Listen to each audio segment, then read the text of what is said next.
मित्रों, जय माता दी। कैसे हैं आप सब, ये बताने के लिए कमेंट में जय माता दी जरूर लिखें। माता रानी आप सभी का कल्याण करेंगी।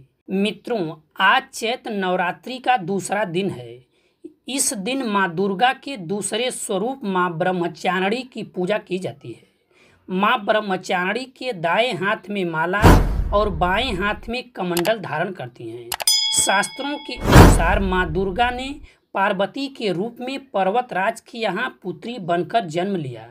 पार्वती ने महर्षि नारद के कहने पर देवादिदेव महादेव को पति के रूप में पाने के लिए कठोर तपस्या की थी। हजारों वर्षों तक की गई इस कठिन तपस्या के कारण इनका नाम तपचारिणी या ब्रह्मचारिणी पड़ा। अपनी इस तपस्या से उन्होंने महादेव को प्रसन्न कर लिया और पति के रूप में प्राप्त किया। माँ ब्रह्मचारिणी पूजा करने से पहले सुबह नहा धोकर साफ सुथरे कपड़े पहन ले और पूजा करने के लिए माता ब्रह्मचारिणी की मूर्ति या फोटो को पूजा स्थल पर स्थापित करें। हाथ में फूल लेकर ब्रह्मचारिणी देवी का ध्यान करें और इस मंत्र का जाप करें। उसके बाद माता के चित्र या मूर्ति पर फूल चढ़ाएं और नैवेद्य अर्पण करें। माँ ब्रह्मचारिणी को चीनी और मिश्री बहुत पसंद है, इसलिए उन्हें चीनी, मिश्री और पंचामृत और दूध से बने भोजन का भोग लगाएं।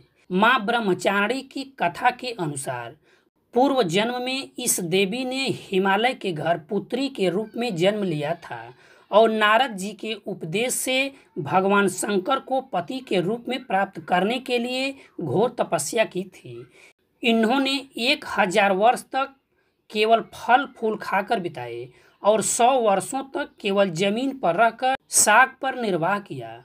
कुछ दिनों तक कठिन उपवास रखे और खुले आकाश के नीचे वर्षा और धूप के घोर कष्ट सहे। 3000 वर्षों तक टूटे हुए बिल्व पत्र खाकर और भगवान शंकर की आराधना करती रहीं। इसके बाद तो उन्होंने सूखे बिल्व पत्र खाना भी छोड़ दिया। कई हजार वर्षों तक निर्जल और निराहार रहकर तपस्या करती रहीं। पत्तों को खाना छोड़ देने के कारण ही इनका नाम अर्पणा पड़ गया। कठिन तपस्या करने के कारण देवी का शरीर एकदम क्षीण हो गया। देवता, ऋषि, सिद्धगण, मुनि सभी ने ब्रह्मचारिणी माता की सराहना की और कहा कि हे देवी, आज तक किसी ने इस तरह की कठोर तपस्या नहीं की। यह आपसे ही संभव थी। आपकी मनोकामना परिपूर्ण होगी और भगवान चंद्रमौली शिव शंकर तुम्हें पति के रूप में प्राप्त होंगे। अब तपस्या छोड़कर घर लौट जाओ। जल्द ही आपके पिता आपको लेने आ रहे हैं। माँ की कथा का सार यह है कि जीवन के कठिन संघर्षों में भी मन विचलित नहीं करना चाहिए।